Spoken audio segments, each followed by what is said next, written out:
Rasulullohning uylariga kirib qo'l ko'tarsa shiftga yetardi. Yonga cho'zsa devorga yetardi.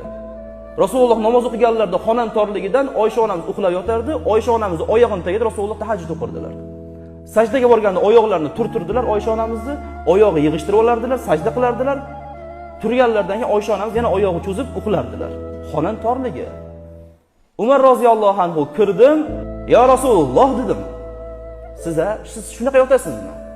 Olamlarga rahmati, tog'lar yalnyapti sizga, mana tilla bor, kumush bor, brilliant bor, qazib oling deyapti. Shu darajada "Va ma arsalnaka illa rahmatan lil alamin" Anbiyo surasi 107-oyat. Alloh oyat tushirdi.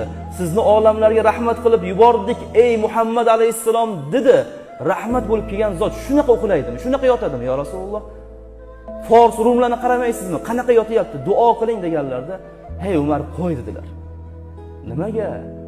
Oxirat muhim bo'lib ketganda Zuha surasini o'qiymiz. "Valal axiratu khayrul laka minal ula." Siz uchun oxirat dunyodan yaxshiroq. G'amlang oxiratga.